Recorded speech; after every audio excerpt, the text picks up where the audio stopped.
Assalamualaikum warahmatullahi wabarakatuh. Innal hamdalillah nahmaduhu wa nasta'inuhu wa nastaghfiruh wa na'udzu billahi min sururi anfusina wa sayyiati a'malina may yahdihillahu fala mudhillalah wa may yudlil fala hadiyalah. Asyhadu an la ilaha illallah wahdahu la syarikalah wa asyhadu anna Muhammadan abduhu wa rasuluh. Ya ayyuhalladzina amanu taqullaha haqqa tuqatih wa la tamutunna illa wa antum muslimun. Ya ayyuhan nasu taqu rabbakumul ladzi khalaqakum min nafsin wahidah wa khalaqa minha zawjaha wa bassa minhuma rijalan katsiran wa nisaa'a wattaqullaha alladzi tasaaluna bihi wal arham innallaha kana 'alaikum raqiba. Fa inna asdaqal hadits kitabullah wa khairil huda huda Muhammad sallallahu alaihi wasallam wa syarrul umuri muhdatsatuha wa kullu muhdatsatin bid'ah wa kullu bid'atin dhalalah wa kullu dhalalatin finnar. Mari kita bersyukur kepada Allah Subhanahu wa taala pada pagi ini subuh Selasa tanggal 24 Jumadil Awal 1443 Hijriah bertepatan 28 Desember 2021. Alhamdulillah kita sehatul afiat, dapat berkumpul bersama kembali di Masjid Al-Muhajirin ini untuk melaksanakan salat subuh berjamaah. Mudah-mudahan amal ibadah kita diterima oleh Allah Subhanahu wa taala dan kita bertahan sejenak kurang lebih 30 menit ke depan. Kita buka hati kita, pendengaran kita untuk menerima segala informasi-informasi agama, ayat-ayat Allah, hadis Rasul yang sahih, dan dengan melaksanakan segala bentuk adab-adab dan akhlak-akhlak dalam sebuah majelis. InsyaAllah apa yang kita lakukan akan diganjar oleh Allah Subhanahu wa taala dengan ganjaran pahala yang berlipat ganda di akhirat nanti. Bapak-bapak hadirin rahimakumullah, apabila berbicara tentang Islam, tidak pernah luput pembicaraan kita itu daripada akhlakul karimah. Karena Islam adalah akhlakul karimah. Keutamaan akhlak dalam Islam menjadi keutamaan yang utama, keperluan yang utama dalam beragama Islam. Artinya berbicara Islam pasti berbicara akhlak. Tidak ada yang tidak diatur akhlaknya oleh Islam dalam kehidupan apapun, sehingga bernilai ibadah. Sampai masuk ke dalam kamar mandi, dalam toilet, diatur akhlaknya. Kayak apa kita masuknya. Tapi karena saking kada mengerti tentang akhlaknya itu, kakinya aja tepo huruf, masuk ke toilet, masuk ke masjid. Masuk ke masjid, kaki kiri, masuk ke toilet, kaki kanan. Ini sejak 14 abad yang lewat dicontohkan oleh Rasul bahwa apabila masuk ke kamar mandi toilet tuh kaki kiri. Jadi jangan tepo huruf. Kada ada yang bisa kita lepaskan daripada akhlak dan budi pekerti dalam kehidupan ini. Dan bahkan Nabi Muhammad SAW menyatakan pada saat ditanya, ya Rasul, sampaikan kepada kami amalan yang apabila kami amalkan dimasukkan ke surga. Maka Nabi SAW apa katakan? Taqwallah wa husnul khuluqi. Bertakwa kepada Allah dan akhlak yang baik. Bertakwa kepada Allah adalah akhlak yang paling utama. akhlak dengan Allah Subhanahu wa taala. Masa orang yang tidak taat itu dikatakan bertakwa kepada Allah taala? Berakhlak kepada Allah taala, orang yang tidak taat dikatakan berakhlak? Tidak. Akhlak yang paling baik seorang hamba kepada Allah itu adalah ketaatan. Dan dari tingkat ketaatan itu Allah akan menyampaikan melalui Nabi Muhammad SAW adalah tingkat ketaatan utama dan seterusnya. Tapi ciptakan hubungan yang harmonis dengan Allah dan ciptakan hubungan yang harmonis dengan sesama manusia, maka kita akan mendapatkan surga. Imam Ibnu Qayyim rahimahullah menjelaskan tentang hadis ini. Takwa adalah akhlakul karimah dengan Allah Ta'ala, bertaat kepada Allah Subhanahu wa Ta'ala. Akhlakul karimah dengan sesama manusia juga sangat diperlukan untuk mendapatkan indahnya surga. Kada heran bapak-bapak, ibu-ibu, kalau seorang Abdullah ibnu Mubarak, ulama besar, ulama hadis yang lahir 118 Hijriah, wafat 181 Hijriah, 63 tahun umur Sidin. 50 tahun Sidin menuntut ilmu untuk membekali jiwa ini menjadi manusia terbaik. Tapi apa pada saat kita mendengar penjelasan beliau? Dari 50 tahun itu 20 tahun menuntut ilmu berbagai macam, ilmu hadis, ilmu tafsir, ilmu fikih, ilmu tauhid, dan ilmu macam-macam. Itu 20 tahun. Kemana beliau 30 tahunnya? Beliau 30 tahun menuntut ilmu tentang akhlakul karimah. Sehingga dengan akhlak yang baik, ilmu yang kita miliki akan mudah kita sampaikan dan mudah diterima. Bagaimana ilmu itu bisa diterima kalau yang menyampaikan ilmunya kada berakhlak? Akhlak ini jembatan. Sama dengan dakwah para jemaah sekalian.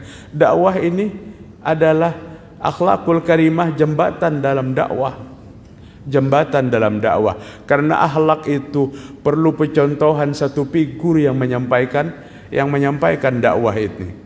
Ujar orang Bahari itu kayak apa hendak menurut Sidin, gawian Sidin kayak itu juga. Kan orang berdakwah ini mengajak orang lain untuk kembali kepada Allah Subhanahu wa taala. Jamaah rahimakumullah.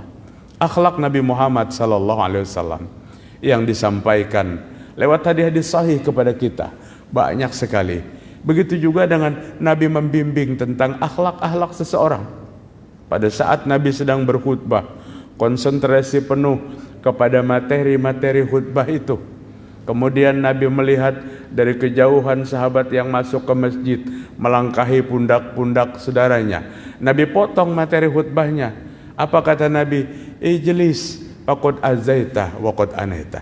Akhlakul karimah yang luar biasa. Duduk engkau, sungguh engkau telah menyakiti orang-orang lain dan telah menginjak-injak pundak orang lain. Artinya apa para jamaah sekalian? Masjid adalah tempat kita membimbing diri kita untuk berakhlak.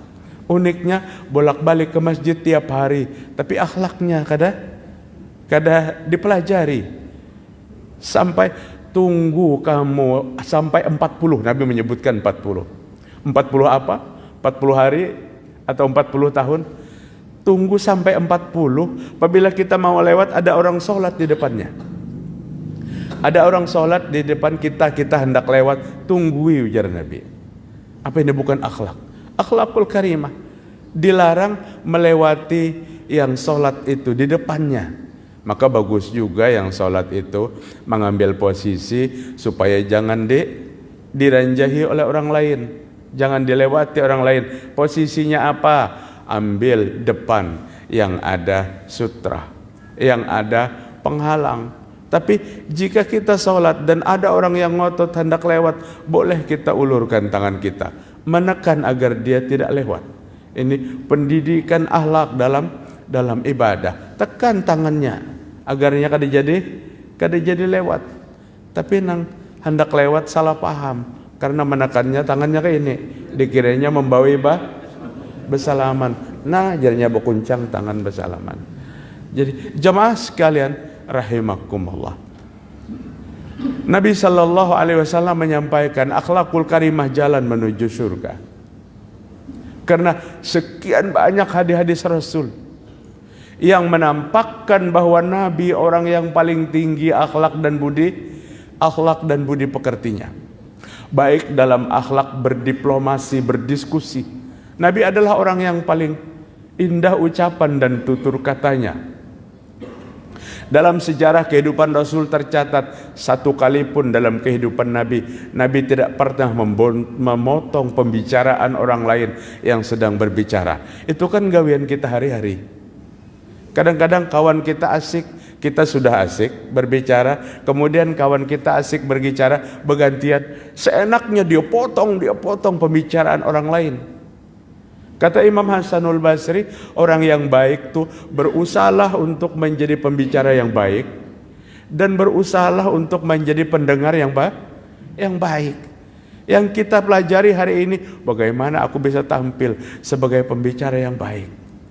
Pada giliran kita duduk sebagai pendengar, sedikit pun tidak tampak akhlak kita kepada orang lain, teman bicara kita. Di waktu kita bicara, kita ingin didengar apa yang kita bicarakan.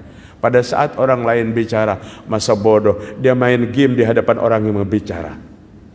Kehilangan akhlakul karimah. Maka 50 tahun menuntut ilmu Ibnu Mubarak, 20 tahun menuntut ilmu agama, ilmu tafsir, ilmu hadis, ilmu tauhid, ilmu fikih dan seterusnya, dan 30 tahun menuntut ilmu tentang akhlakul karimah.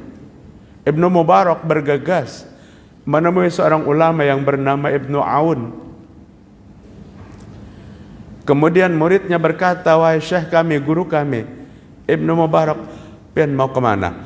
Aku akan menemui Ibnu Aun, seorang ulama. Jarak yang ditempuh tidak jarak yang sedikit, jarak yang jauh. Muridnya tahu ulama yang bernama Ibnu Aun itu. Kenapa syekh? Maka hendak mencari Ibnu Aun. Aku ingin belajar akhlak. Dia seorang ulama yang disayangi oleh murid-muridnya karena bagusnya akhlak dan budi pekertinya. Akhlak itu dari perbuatan, akhlak itu dari hati. Dari hati. Hati yang kotor akan melahirkan ucapan yang kotor. Hati yang kotor melahirkan perkataan yang kotor, perbuatan yang kotor, langkah yang kotor, dan serba ingin menyerap segala kekotoran. Maka hati yang bersih, hati yang berakhlak adalah hati yang melahirkan ucapan-ucapan yang kadang menyakitkan kepada orang lain. Dan ganjaran ini luar biasa. Di surga itu ada satu kamar yang sangat indah. Siapa? Untuk siapa wahai Rasulullah? Kata Abu Malik Al-Asy'ari radhiyallahu anhu. Maka Nabi katakan, liman atabal kalam wa at'imat ta'am wa bata qa'iman wan nasu niyam. Untuk orang yang menjaga tutur kata, untuk orang yang berbagi kepada sesama, untuk orang yang bangun malam hari melaksanakan sholat malam. Seorang laki-laki bertanya kepada Al-Hafiz Ibnu Hajar Al-Asqalani tentang hadis ini. Kenapa menjaga tutur kata di urutan pertama, yang kedua berbagi dan sholat malam, yang ketiga apakah sholat malam kurang besar pahalanya, berbagi kurang bagus pahalanya? Tidak ada yang bisa menyaingi bagusnya orang yang berbagi kepada sesama. Allah menghubungkan ittaqun nar walau bisikki tamrah. Takutlah dengan neraka sekalipun hanya dengan sebiji kurma. Infak sebiji kurma, berbagi sebiji kurma mampu memadamkan nerakanya Allah Ta'ala. Itu gambaran besarnya pahala orang yang berbagi. Begitu lagi dengan sholat malam. Walladzina yabituna li rabbihim sujjadan wa qiyama. Dan orang yang diakui Allah sebagai ibadur rahman, orang yang tidak pernah melewatkan malamnya kecuali sujud dan qiyam. Malam tidak pernah tertinggal. Untuk apa? Untuk melaksanakan sholat malam. Dan satu-satunya sholat sunnah yang Allah anjurkan berulang-ulang dalam Al-Quran adalah sholat malam, sholat tahajud. Ya ayyuhal muzammil qumil laila illa qalila. Wahai orang yang berselimut, bangunlah malam hari sekalipun sedikit. nisfah, separuh malam, awin kus minhu qalil, atau sedikit daripada malam. Jangan tertinggal untuk bangun. Ini salat malam. Di dalam surah As-Sajdah, tatajafa junubuhum anil madaji'i yad'una rabbahum khawfan wa tama'a. Diangkatnya tulang rusuknya dari pembaringan, dibangunkannya awaknya dari tempat pembaringan. Untuk apa? Yad'una rabbahum, dia berdoa kepada Allah Subhanahu wa taala karena dia takut dan dia butuh dengan rahmat Allah yang banyak. Ini juga salat malam kata para ulama. Wa minal laili fatahajjar bihi nafilah, ini juga salat malam. Dan pada waktu malam itu maka bertahajudlah, bangunlah salat malam nafilatan, sebagai salat pelengkap, salat sunnah. Apa ganjarannya Allah tawarkan?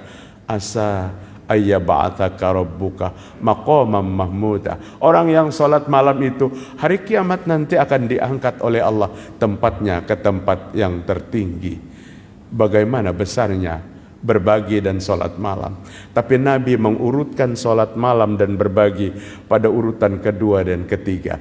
Yang disebutkan Nabi pertama, jaga ucapanmu, jaga pemandiranmu. Apa artinya berbagi yang banyak? Apa artinya salat malam yang banyak? Kalau dia tidak mampu menjaga ucapannya sehingga menyakitkan orang lain, ganjaran pahala berbagi akan rontok satu persatu.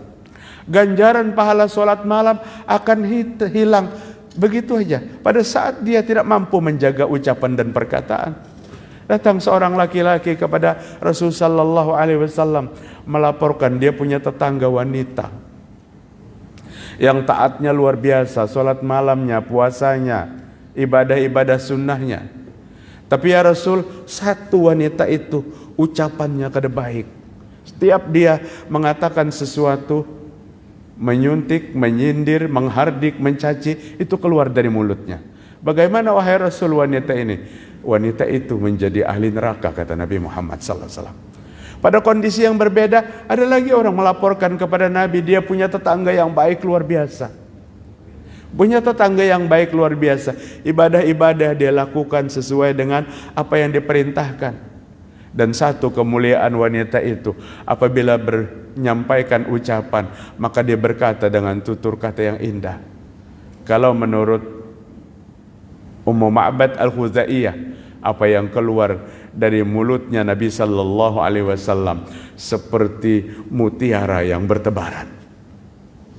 Kalau penderan kita, orang bosan mendengar dan berpikir, mudahan sidin ampih bapender. Kan kayak itu. Tapi kalau pendaran Nabi Muhammad SAW, kapan aja orang kada pernah bosan mendengarnya. Makin Nabi menyampaikan nasihatnya, manusia makin haus, makin butuh dengan nasihat.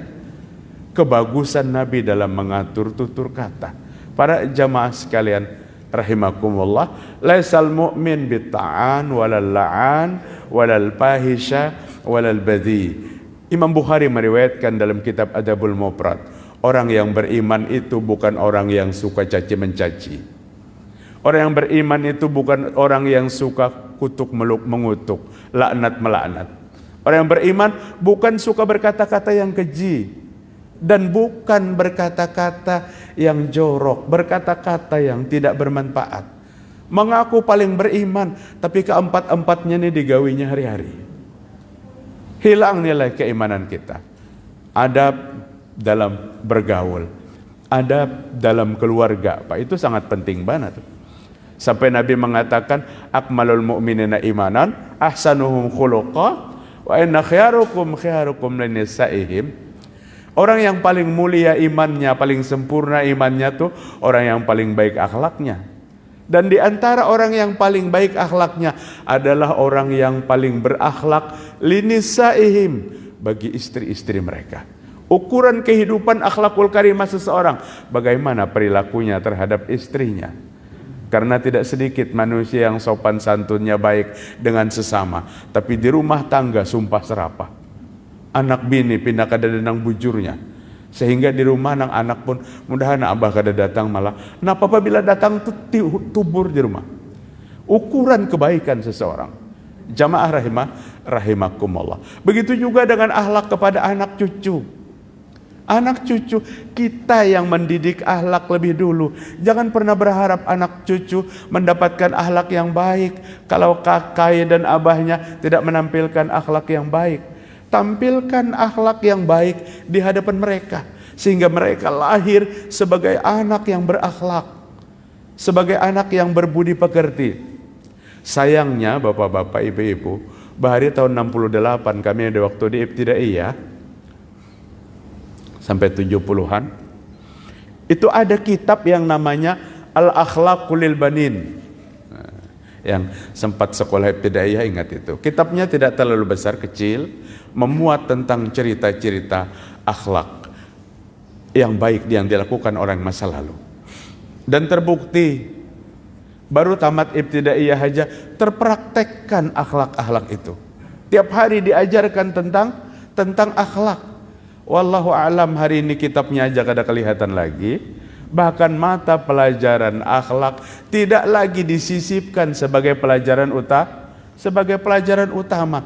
Bagaimana kita mendapatkan generasi-generasi penerus?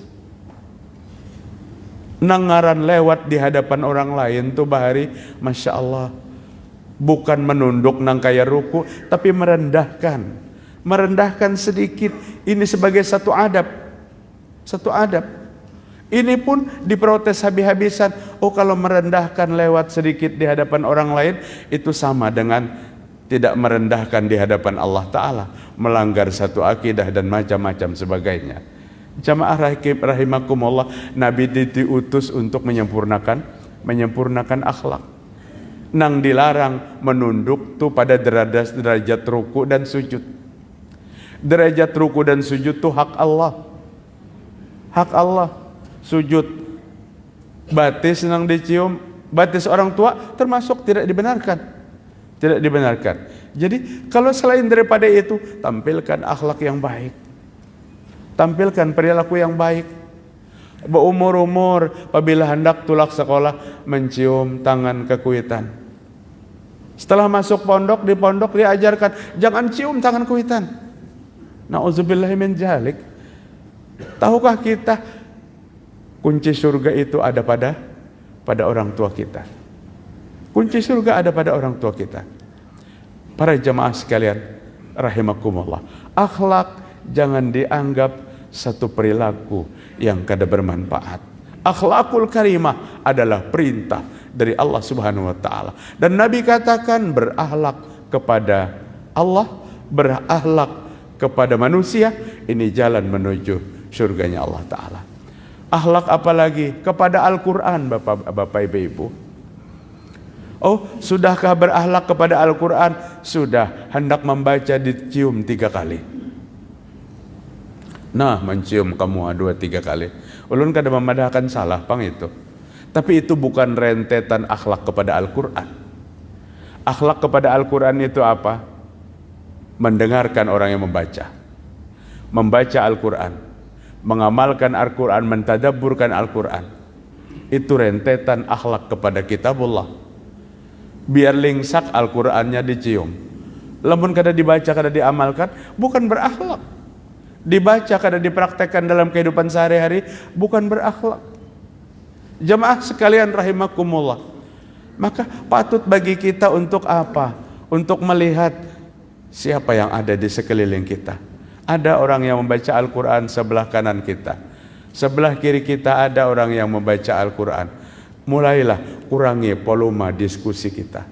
Ini bepender habis-habisan dihiga orang yang membaca Al-Quran. 2-3 kali yang membaca Al-Quran itu puntal bacaannya, saling nyaringan ninya. Ini kada berakhlak dengan kitabullah, kada berakhlak dengan Al-Quran. Nabi menyuruh dari batas apa? Pastami'u lahu wa ansitu la'allakum turhamun. Dengarkan yang dibaca itu, dengarkan Al-Quran yang dibaca itu, dan perhatikan. Semoga yang membaca, yang mendengarkan mendapatkan rahmat dari Allah Subhanahu wa taala. Dan akhlak tentang mendengarkan Al-Quran ini Allah sampaikan lewat Al-Quran itu sendiri. Fa idza quri'al Qur'an fastami'u lahu wa ansitu la'allakum turhamun. Apabila Al-Quran dibaca, dengarkan dan perhatikan. Yang mendengarkan dan memperhatikan semoga mendapat rahmat dari Allah Ta'ala. Lagi pula mun Al-Quran kada didengari, ucapan apa yang kita dengari? Nikmat Pak, apalagi mendengar orang yang membaca. Kita kebetulan kada kau membaca, mata sudah kabur. Hargai yang membaca Al-Quran itu. Kalau ucapan Allah kada didengari, apalagi ucapan-ucapan yang lain. Jamaah rahimakumullah. Akhlakul karimah adalah satu bukti bahwa Islam itu membawa misi-misi perdamaian kepada setiap umat manusia. Akhlakul karimah bahwa Islam mengajarkan keharmonisan hubungan di antara sesama manusia. Coba lihat pada ayat 36 surah An-Nisa. Wa'budullaha wa la tusyriku bihi syai'a wa bil walidaini ihsana wa bidzil qurba wal yatama wal masakin wal jari dzil qurba wal jaril junubi was sahibi biz zambi wa ibnis sabil wa ma malakat aymanukum innallaha la yuhibbu kulla mukhtalin fakhura. Bapak kalau pulang nanti ke rumahnya buka itu 36 An-Nisa. Allah menyuruh kita 10 perintah. Allah memerintahkan kita 10 macam dalam ayat itu. 1 hablum minallah, 9 hablum minannas. 9 perintah hablum minannasnya. Hablum minallahnya 1. Apa hablum minallahnya? Wa'budullah, beribadahlah kepada Allah. Wala tusyriku bihi syai'a, dan jangan menyekutukan Allah dengan seorang jauh pun. Ini akhlak yang terindah di hadapan Allah. Karena orang yang menyekutukan Allah adalah orang yang tidak berakhlak dengan Allah Ta'ala. Raditu billahi robba, setiap pagi dan petang kita baca. Imam Nawawi dalam kitabnya Al-Azkar menganjurkan ini dibaca sebagai zikir pagi dan petang. Kandungan apa yang ada pada zikir itu? Ya Allah, hamba ikhlas bertuhan kepadamu. Hamba ridho bertuhan kepadamu. Bagaimana kepribadian orang yang ikhlas bertuhan kepada Allah? Orang yang hanya meletakkan keyakinan kepada Allah 100% dalam dirinya, dengan tidak ada keyakinan ilah yang lain, ketuhanan yang lain. Dan ini yang Allah sampaikan di dalam surah Ali Imran ayat 19 ayat 85. Inna ad-dina 'indallahil Islam. Wa may yabtaghi ghairal islami dinan falyuqbal minhu. Agama yang diterima di sisi Allah adalah agama Islam. Siapa yang memilih keyakinan selain daripada Islam pasti ditolak oleh Allah Subhanahu wa taala. Ini bukan sekadar bacaan Bapak Ibu, ini adalah satu akidah orang Islam. Satu akidah orang Islam yang perlu dia tanamkan di dalam hatinya. Dan ini adalah akhlak orang makhluk Allah yang tertinggi kepada Allah Subhanahu wa taala. Makhluk Allah yang tertinggi kepada Allah. Artinya kalau ini satu akidah perlu kita jabarkan dalam kehidupan kita. Maka para ulama itu membagi murtad itu 4 Pak. Pertama, murtad akbar, keluarnya seorang dari Islam kepada agama yang lain. Ini jelas sudah lawan kita. Jelas benar. Apabila pindah keluar dari Islam masuk kepada agama yang lain, apapun alasannya kadang-kadang kau diterimanya. Kami ini karena pindah agama, karena hendak menikah dengan calon istri agama yang berbeda, kadang-kadang diterima tuh. Atau kami ini pindah dari Islam kepada agama yang lain karena agama ini agama leluhur kami, makinnya kadang kau diterima juga. Kadang-kadang alasan orang murtad itu yang bisa diterima. Tapi ini jelas. Dan insya Allah jarang ini terjadi. Jarang terjadi. Tapi yang kedua, ketiga, keempat, ini yang perlu kita waspadai. Apa? Pertama, riddatun i'tiqadiyah, murtad akidah. Arti murtad akidah itu di KTP tetap Islam, di kartu keluarga tetap Islam, apabila acara keundangan tetap dihormati orang sesama muslim. Tapi akidahnya murtad. Kayak apa akidah yang murtad? Yang menyamakan semua agama. Karena dia sudah meyakini Islam agama yang diterima di sisi Allah Ta'ala. Hati-hati, ini bisa sadar. Bisa kada sadar murtadnya. Bisa kada sadar. Kada usah repot-repot, agama itu kan semuanya baik. Oh sudah nih, mencemplung dalam kemurtatan. Dalam kemurtatan. Apabila taubat, Allah terima kembali. Kalau murtad yang besar tadi, harus Islam kembali. Dari Islam pindah kemana agama apapun. Mau Islam, harus mengucapkan 2 kalimat syahadat. Asyhadu an la ilaha illallah. Bulik pulang, diterimakah oleh Allah? Diterima. Kebetulan ada pasangan orang Islam yang cocok pulang. Tadinya dari Islam pindah kepada agama lain, ada pasangan juga. Sekalinya setelah pindah agama, kada cocok pasangannya, kemudian cari lagi pasangannya Islam, pindah lagi kepada Islam, diterimakah? Diterima. Alladzina amanu summa kafaru summa amanu summa kafaru summa zdadu kufra. Orang yang beriman kemudian berkafir, kemudian beriman, kemudian berkafir, kemudian tidak diterima lagi, kekafirannya bertambah sudah. Jadi bulang-buliknya jangan tapi rancak. Ini pipi beragama tuh jadi pulang pergi. Dapat lagi calon yang muslim, kemudian masuk Islam lagi. Diterimakah? Diterima. Sekalinya kada cocok pulang. Ada lagi agama yang lain, cocok pasangannya, pindah pulang agama. Adalah pakai nenek, banyak Pak. Banyak yang agama itu jadi permainan. Apabila sudah dia menyatakan murtad yang kedua kali, maka Islam yang berikutnya kada diterima lagi di sisi Allah. Ini jelas dan jarang terjadi. Tapi riddatun i'tiqadiyatun, murtad i'tiqadiyah, akidah, itu banyak Pak. Banyak yang masih tercatat sebagai seorang muslim, padahal dia murtad. Ada lagi murtad fi'liyah, riddatun fi'liyatun, murtad fi'liyah, sama catatannya sebagai seorang muslim, dihargai, dihormati di tengah kehidupan orang Islam, tapi fi'liyahnya murtad. Apa fi'liyah murtad itu? Orang Islam yang masih memakai ibadah-ibadah jahiliyah.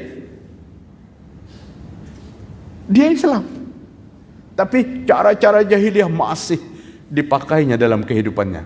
Hati-hati, ini fi'liyahnya, perbuatannya sudah tergolong kepada murtad, sekalipun masih diberikan kesempatan untuk taubat. Sadang sudah kita ini, umur agama Islam di negeri kita sudah lawas banar. Sudah bisa seyogianya kita memilih-milih yang mana yang sumbernya daripada agama kita, yang mana yang bukan agama kita sumbernya. Agar kita tidak menjadi orang yang riddatun fi'liyatun, murtad dalam perbuatan, sekalipun kita dalam keadaan Islam. Sekalipun kita dalam keadaan Islam. Para jamaah sekalian, rahimakumullah, kalau melihat ini, kada kehitungan lagi. Kada kehitungan. Ulun beberapa kajian sebelumnya ulun himbau kepada bapak-bapak yang berumur 60 ke atas. Ingatakan kita 30 tahun yang lewat, 40 tahun yang lewat. Adalah pernah kita mendengar azan dikumandangkan di gereja. Adakah Pak? Berarti sama jalan ulun pendapatnya. Artinya dahulu kadeda itu. Dahulu kadeda. Wah ini aja nang lucut benar pulang. Kenapa? Karena simpang siur pendapat tokoh agama yang terlalu bertoleransi dengan hal-hal yang tidak bersumber daripada Islam, yang tidak bersumber. Menangis bapak-bapak hati ini melihat. Tapi itulah yang bisa kita lakukan. Nama manusia yang paling mulia di muka bumi, Nabi Muhammad sallallahu alaihi wasallam, didendangkan di rumah ibadah yang Nabi kada setuju, Nabi kada merestui. Sallallahu, asik banar sidin.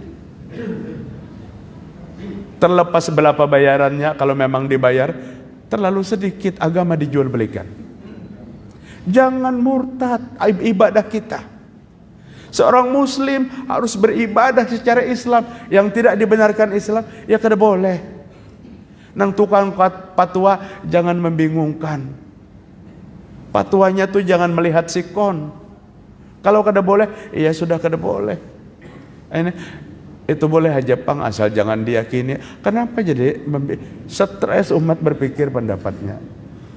Boleh aja tapi jangan diyakini. Umatnya di bawahnya bersifat munafik. Iya dalam ucapan tapi hati tidak yakin. Hati dan ucapan bagi orang beriman itu harus jadi satu. Harus jadi satu. Dan riddatun qauliyatun, murtad ucapan. Murtad ucapan ini berbahaya, Pak. Murtad ucapan berbahaya. Ulun betakun lon pian sabarataan dan jujur kita menjawabnya. Syariat Islam itu wajib kada dalam Islam? Jangan lemah, Pak. Ini harus semangat. Wajib kada? Iya, sama lon ulun jawabannya. Syariat Islam itu wajib. Terlepas hari ini negeri kita pakai syariat Islam atau kada, itu kada ada masalah. Tapi dalam hati semua umat Islam ini, syariat Islam itu wajib.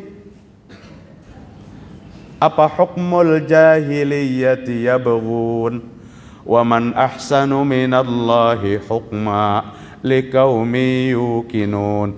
Allah menyindir dalam ayat ini 50 Al-Maidah. Apakah hukum jahiliyah yang kamu ambil dalam kehidupanmu? Hukum siapa yang lebih baik dari hukum Allah? Orang yang bisa katakan syariat Islam itu wajib, syariat Islam itu yang baik, itu kaum yang yakin kepada Allah Ta'ala.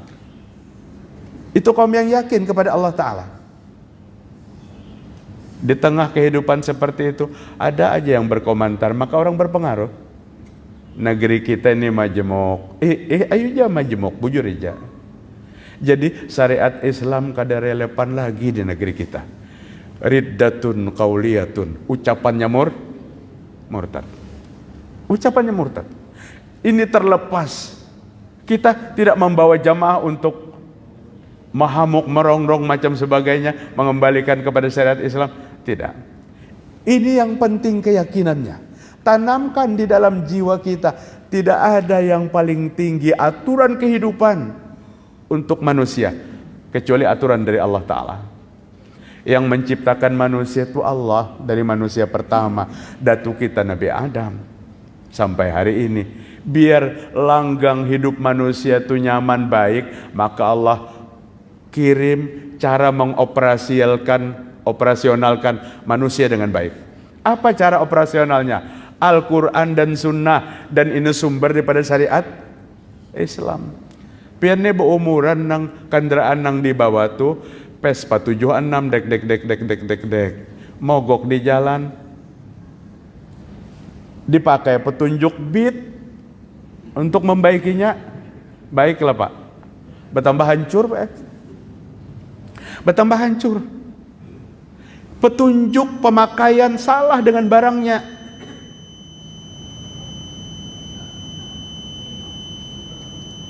Tolonglah sedikit lagi ditambah ya lah. Jadi pian kau berdiri aja langsung habis ini. Jadi petunjuk operasionalnya salah dengan barangnya. Barangnya nih bumi, langit antara keduanya termasuk manusia. Ini cara operasionalnya Al-Quran dan Sunnah. Makanya bapak-bapak, ibu-ibu, apabila ada yang mengajak kayak itu, jangan kita pandang sebelah mata, jangan dihina, jangan diucapkan macam-macam. Karena apa? Wa man ahsanu qawlan mimman da'a ilallahi wa amila salihan wa innani minal muslimin. Jar Allah Ta'ala, kada ada ucapan yang paling baik itu kada ada, kecuali ucapan orang yang mengajak manusia kembali kepada Allah Ta'ala. Itu ucapan yang terbaik. Hargai ucapan ini. Nah, Allah yang katakan ini. Kita ke Muhajirin kah? Subuh Selasa ada kajian. Beberapa kata, tapi nilainya luar biasa di sisi Allah Ta'ala. Ujar nang tetangga, minta maaf nah, lagi sibuk mana? Sibuk apakah? Subuhnya kada tahu juga kita. Kayak nang hadir di majelisnya, orang nang kada ada kesibukan. Padahal dia sibuk-sibuk berataan. Tapi ajakan mengajak orang lain kepada satu perbuatan baik, ini adalah ucapan yang terbaik. Ucapan yang mengajak orang beriman kepada Allah. dan sebagainya. Namun Rasulullah sallallahu alaihi wasallam, Bapak-bapak, Ibu-ibu, menyampaikan ada ucapan yang terburuk. Kenapa dikatakan ucapan yang terburuk? Allah murka apabila orang berucap seperti itu. Allah murka. Tadi ucapan yang terbaik mengajak manusia kepada kebaikan. Ucapan yang paling buruk yang dimurkai oleh Allah Subhanahu wa taala, idza da'ar rajulu ilar rajuli ittaqillah. Apabila seseorang mengajak yang lain, yuk kita bertakwa kepada Allah taala. Itu ucapan yang terbaik tadi. Maka nang di bawah ini berucap, alaika binafsik, urus diri ika majakan usah mengurus orang lain. Ternyata ini ucapan yang paling dibenci oleh Allah Subhanahu wa taala. Adalah apa ucapan itu? Banyak benar kayak ini. Apalagi nang diajak nirhat pina stres ban berpikir apakah disangitinya nang tukang ajak tuh. Kijib nang mendakwahin. Boleh kayaknya lagi ada jadi masalah. Nah, dan orang yang beriman wala yakhafuna laumata laim. Mereka tidak pernah takut dengan caci maki orang yang menyampaikan kepadanya pada saat dia menyampaikan satu kebaikan. Para jamaah sekalian, Ali bin Abi Thalib radhiyallahu an pernah bernasihat, dan nasihat ini bagus benar. Apa kata Ali bin Abi Thalib? La taqrahu ahadan mahma ahta'a haqqika. Jangan kau benci seseorang sekalipun orang itu telah mengambil hakmu, telah melanggar hakmu. Kayak apa ya bawalah hati kayak ini. Tapi inilah nasihat ahli surga. Bapak Ibu, Ali bin Abi Thalib nama keempat yang Nabi sebutkan akan masuk surga. Abu Bakar, Umar, Utsman, Ali. Talhah bin Ubaidillah, Sa'ad bin Abi Waqqas, Sa'id bin Zaid, Abdurrahman bin Auf, Jubair bin Awam, Amir bin Jarrah, Abu Ubaidah. Ini 10 masuk surga kata Nabi sallallahu alaihi wasallam. Kata Ali bin Abi Thalib, jangan musuhi orang lain sekalipun kamu menganggap melanggar hakmu. Artinya tidak memusuhi bukan berarti tidak menegur. Menegur itu membawa seseorang untuk berbuat baik. Dan bukti kawan yang baik itu pun apabila kawannya terjerumus, kada dilihatakannya, ditegurnya. Jangan permusuhan itu terjadi hanya sekedar sedikit dari hak kita diambil oleh orang lain. Dan ini kan kadang-kadang yang menjadi permusuhan berkepanjangan. Sedikit aja hak kita diambil oleh orang lain. Jika kita meridhokan itu semua, bukankah ini jalan menuju surga lagi? Walladzina yunfikuna fis sarra'i wad dharra wal kadhiminal ghaiza wal 'afina 'anil nas. Orang yang menahan emosi dan orang yang membuka pintu kemaafan bagi manusia. Kemudian la taqlaq abadan mahma balagatil humum. Kata Ali bin Abi Thalib radhiyallahu an, jangan pernah panik sekalipun penderitaan sedang memuncak. Ini kada kawajo kita tekan dali. Nang bangaran ada problem tu merubah kemuha. Yang tadinya kada pina ungut-ungut, ini pina ungut-ungut. Nah, ada problem. Abu Umamah kenapa di masjid terus jar Nabi? Dan Abu Umamah menampilkan muka yang tidak ceria. Biasanya Abu Umamah ceria. Ada apa wahai Abu Umamah? Rasul tuh pantau sahabatnya tiap hari. Apa kata Abu Umamah? Ya Rasul, saya punya problem besar sehingga hati saya gelisah. Apa problemnya? Saya terlilit hutang wahai Rasul. Saya tidak bisa pulang ke rumah karena silih berganti orang datang. Maka saya berada di masjid ini aja. Nabi iba melihat sahabatnya seperti itu. Ujar Nabi, akan kuajarkan kepadamu satu doa. Apabila doa ini kamu amalkan, maka kegelisahan hatimu akan diangkat oleh Allah. Dan hutangmu yang melilitmu itu akan dibebaskan oleh Allah Subhanahu wa ta'ala. Bergembira Abu Umamah. Diambil doa itu. Apa doa itu? Allahumma inni a'udzubika minal hammi wal hazani wal ajazi wal kasali wal jubni wal bukhli wa ghalabatid daini wa qahrir rijal. Insyaallah hafal aja pian barataan. Amun kada hafal kirim jawi alon kirimi kana doanya itu. Ya Allah, hamba berlindung kepadamu daripada kegelisahan. Hamba berlindung kepadamu daripada kesedihan. Hamba berlindung kepadamu daripada lemah menghadapi kehidupan. Hamba berlindung kepadamu daripada kasal, malas. Hamba berlindung kepadamu minal jubni, daripada penakut. Hamba berlindung kepadamu daripada kebahilan. Kikit, engken, berajut, jedam, kalabat, jorang mata pura memedahkan. Engken. Dan hamba berlindung kepadamu daripada terlilit hutang dan digagahi oleh seseorang, dilecehkan, dihina oleh seseorang. Doa ini diamalkan oleh Abu Umamah. Setelah bertemu 3 bulan Rasul sallallahu alaihi wasallam, dia melaporkan, ya Rasul, semua sudah bebas. Hati saya yang gelisah sudah hilang kegelisahan. Hutang saya yang melilit sudah lunas, wahai Rasul. Nabi kan dapat takun, ikan bayar seorang atau orang lain bayar ya kan? Karena perlu ditakuni, sudah selesai kan? Dan hutang tuh kayak itu Pak, hutang tuh bisa kita bayar sendiri, bisa orang lain dibukakan hatinya oleh Allah Ta'ala melihat tetangga maka dibayariakannya. Atau nang mau hutangi ikhlas, ayo aku bariakan aja sudah nang, supaya kita di akhirat jangan macam-macam. Baik benar, putih benar hati kayak ini. Jadi sama lawan orang naik haji tuh nah. Ada haji nasab, ada haji nisab, ada haji nasib. Biar harus tahu ketiga-tiganya nih.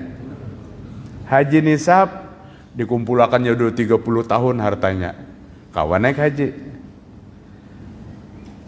Haji nasab, mbah abahnya meninggal tinggal di sini warisan, naik haji juga.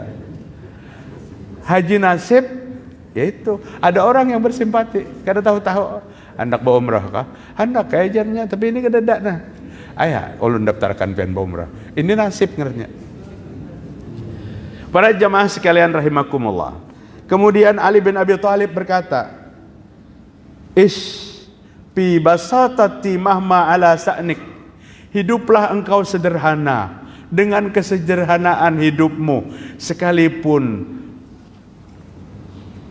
kamu berada di puncak kesuksesan. Di puncak kesuksesan kita berada, tetap tarapkan hidup kesederhanaan. Ini figur siapa? Utsman bin Affan radhiyallahu an. Ini figur siapa? Abdurrahman bin Auf radhiyallahu an. Mereka berada pada keadaan berkecukupan, tapi tetap menerapkan kesederhanaan hidup. Tawaqqa khairan mahma katsirul bala, kata Ali bin Abi Thalib.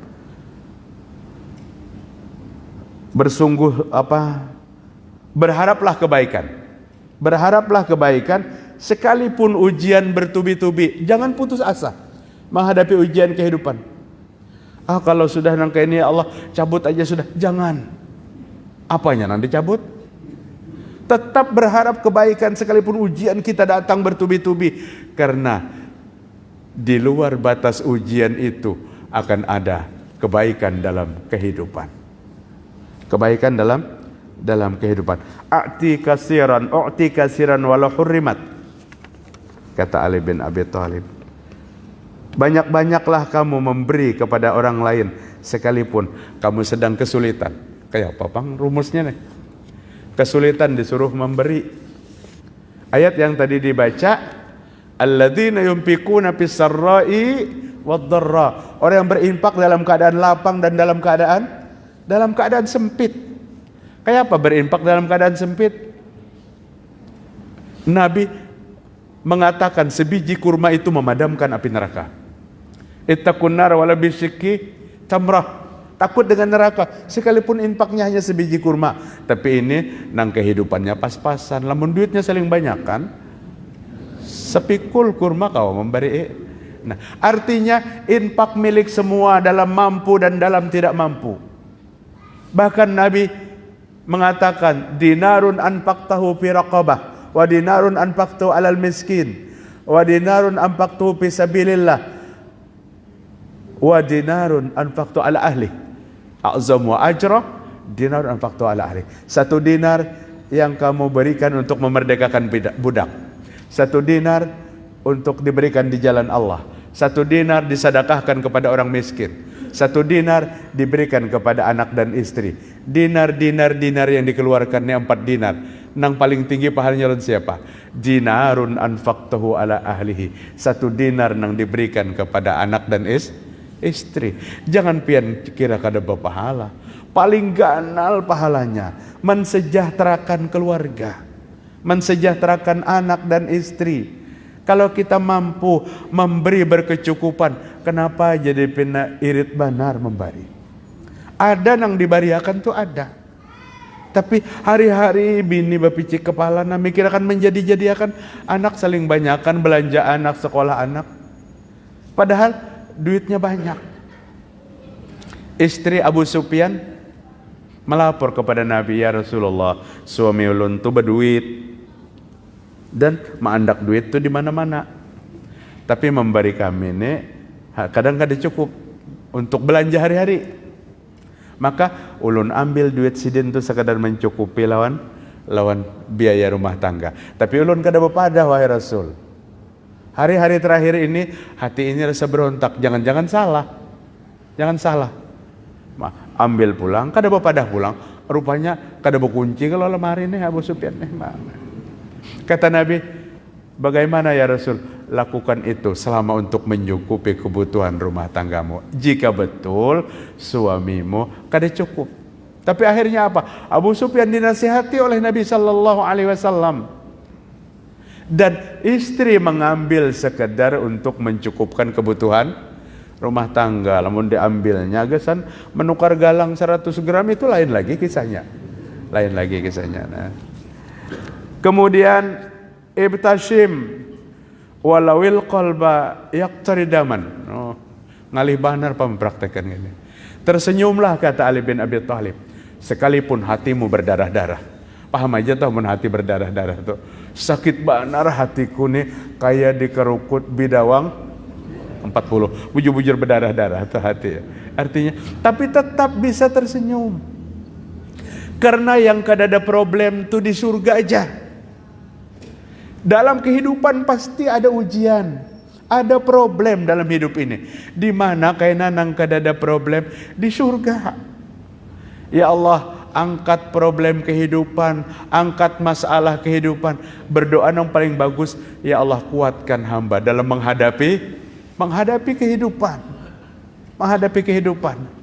Jadi di surga nang kada ada lagi problem. Kalau di sini masih ada, kayak apapun potongannya pasti ada problem. La taqta du'a kali akhika bi zahril ghaib. Luar biasa nasihatnya. Jangan kau putuskan doamu kepada saudaramu sesama muslim, sekalipun yang kamu doakan itu kada tahu orangnya. Pernahlah kita mendapatkan saudara kita yang ada di Palestina, saudara kita yang ada di Yaman, kada pernah berdapatan kita. Tapi tangan kita tiap hari diangkat menghadap kepada Allah. Ya Allah, baikkan kehidupan saudara-saudara kami di Palestina, di mana-mana. Ini doa bizahril gaib. Jangan putuskan doa kita kepada saudara kita, sekalipun nang berdoa tuh kada perlu kita beritahu. Atau tiap hari kita mendengar piring pecah, cangkir pecah, tetangga kebetulan rumah ini sama pada kontrakan nih. Nah, jadi kadang kau disembunyikan. Hari-hari piring pecah nukar pulang selesai. Babak lahir dipecahnya pulang piring. Sedih juga nah, tetangga sebelah. Angkat tangan kepada Allah malam hari. Ya Allah, berikan petunjuk rumah tangga saudara kami yang ada di samping. Hilangkan kegelisahan, hilangkan permusuhan di dalam rumah tangganya. Isuk kan usah dipadahi. Ini datanginya esok. Aku tadi mendoakan nih gampang supaya jangan berkelahian lagi. Hamuknya. Apa jarnya mau urusi aku ikam? Jangan dikisahkan. Kembali kepada kesimpulan tema kita hari ini. Akhlakul karimah adalah wajib bagi setiap umat manusia. Tidak ada tatanan kehidupan dalam muamalah dan ibadah yang diperintahkan kepada kita tanpa didampingi dengan akhlak yang baik. Itu aja yang dapat ulun sampaikan dan bermanfaat. Kita tutup dengan doa kifarat majelis. Subhanakallahumma wa bihamdika asyhadu an la ilaha illa anta astaghfiruka wa atubu ilaik. Assalamualaikum warahmatullahi wabarakatuh.